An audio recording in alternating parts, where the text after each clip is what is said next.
Count Ugolino of Pisa. There is no tongue of pity that has power to tell Count Ugolino's tragedy.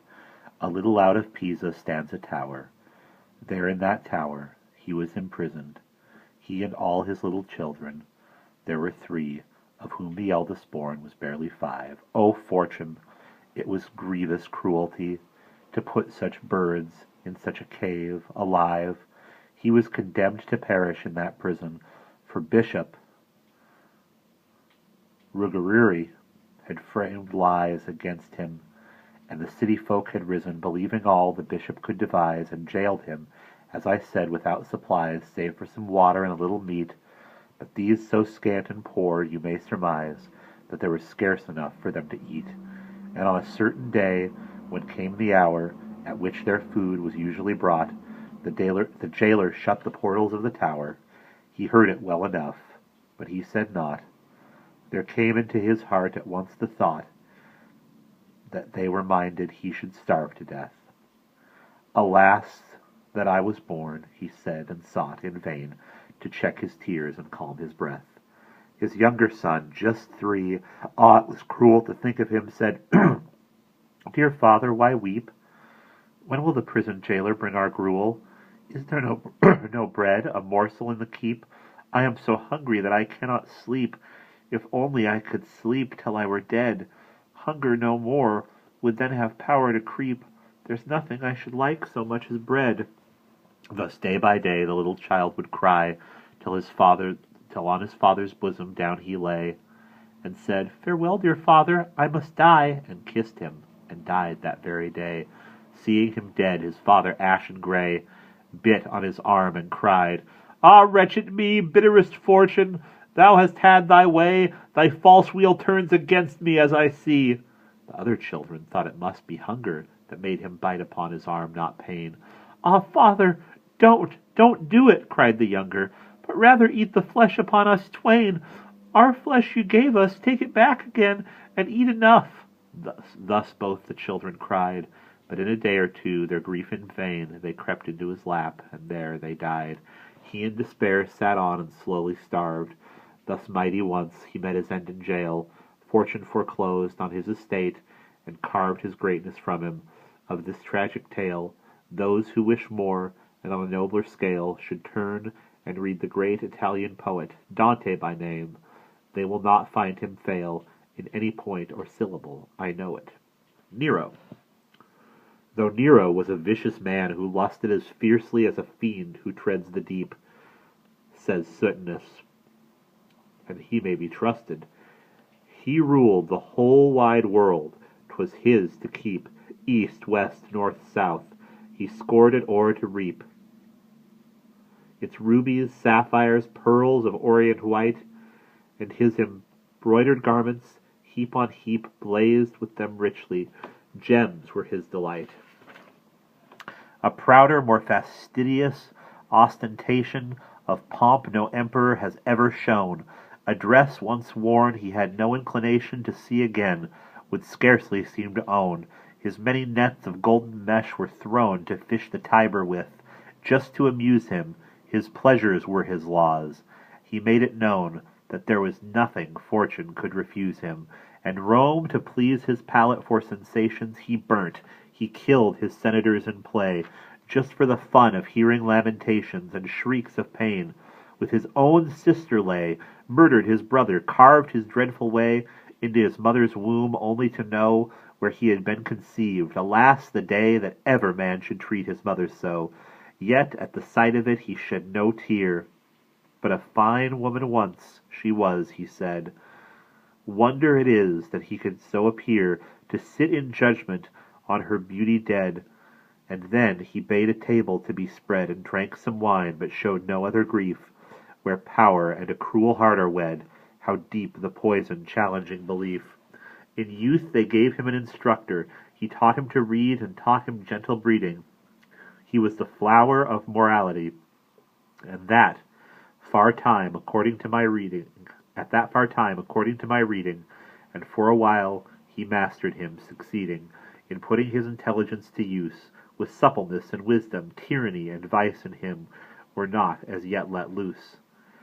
This Seneca, the man of whom I speak, made Nero fear him, but he was in dread of Seneca because he chose to speak in the rebuke of wickedness instead of punishing him. An emperor, he said, slays tyranny and follows virtue's path.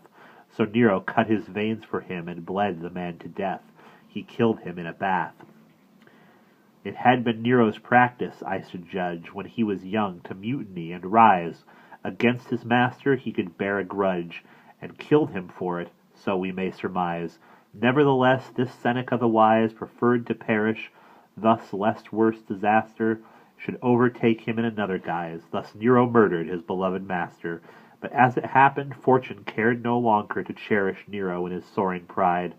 Though he was strong enough, yet she was stronger, and thus she thought, by God, I let him ride far too indulgently upon the tide of vice, and lend the title that protects an emperor. By heaven, he shall slide out of his seat, and when he least expects.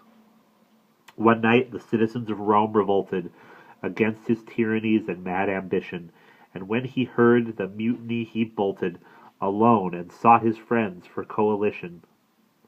The more he knocked and begged for them for admission, the more they shut their doors and said him nay, and then he saw that of his own perdition. He was sole author and fled away. The people yelled for him and rumbled round, so that their shouts were dinning in his ear. Where's Nero? Where's the tyrant, treacherous hound? He almost went out of his mind for fear. Pitifully he prayed the gods to hear and succor him. In vain they would not shield him. Distraught and knowing that his end was near, he ran into a garden that concealed him. He found 2 peasants in the garden there, seated beside a bonfire glowing red, and he approached these peasants with a prayer to kill him, and by smiting off his head to shield his body after he was dead from mutilation or an act of shame. And then he slew himself, for all was said, and fortune laughed at having made her game. Holofernes. There never was a captain served a king who brought so many countries in subjection, or one more famous than for everything touching the fields of war and insurrection, or more presumptuous by prediction than Holofernes. Fortune ever fair kissed him with such a lecherous affection, he lost his head before he was aware. It was not only that he made a wrath of the world's wealth, it was not only that he made a wraith of the world's wealth and plundered liberty. He made his enemies renounce their faith. Nebuchadnezzar is your God, said he, and shall adore none other that you shall adore none other that may be. There was no city dared stand up to him, save one that proved a rebel to decree. Bethulia and her priest, Eliachim. But watch how Holofernes met his fate, drunken amid his host. He lay one night in his enormous barn-like tent of state. For all his pomp, his majesty, and might, Judith, a woman, had the strength to smite. Off went his sleepy head, and from the tent she crept away before the morning light. Bearing his head with her, and home she went. King Antiochus the Illustrious. What need to tell of King Antiochus, or to describe his royal panoply, his overwhelming pride, his venomous ill-doing? There was never such as he. Read what is said of him in Maccabee. Read those proud words so arrogantly spoken, and why he fell from his felicity upon a hillside, festering and broken. Fortune indeed had so enhanced his pride that verily he thought to take his stand among the stars themselves, or turn aside to lift and weigh a mountain in his hand, or warn the flood of ocean from the land. But it was God's own people he most hated, and slew by torture, steel, and firebrand. He thought his pride could never be abated. Because Nicanor once and Timothy had by the Jews been so mightily defeated, his hatred swelled for Israel. Hastily he made his chariot ready, and when seated he vowed and swore that they should all be treated to something of his spite, that they should rue it. Jerusalem, he said, should be deleted.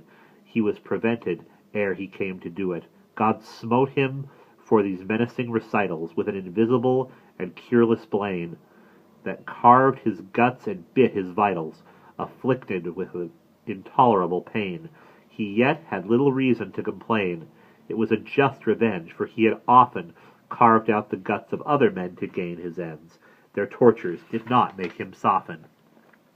He gave the word to summon all his hosts, when suddenly, before he was aware, God daunted his presumption and his boasts, and down he fell out of his chariot there. It tore his limbs, and flesh and bone lay bare. No longer could he either walk or ride, but only could be carried in a chair, all bruised and lacerated back and side. The vengeance of the Lord smote cruelly. Pestilent worms within his body crept, so that he stank with such obscenity. Not one of all the servants that he kept to guard him when awake or when he slept could bear the stench or look upon his features. And in this agony he wailed and wept, and knew that God was Lord of all his creatures. To all his host, and to himself no less, the carrion stench that rose from every vent was unendurable in loathsomeness. They could not carry him, in redolent and agonizing pain within his tent. Upon a hill this thief and homicide, who made so many suffer and lament, wretchedly perished, the reward of pride.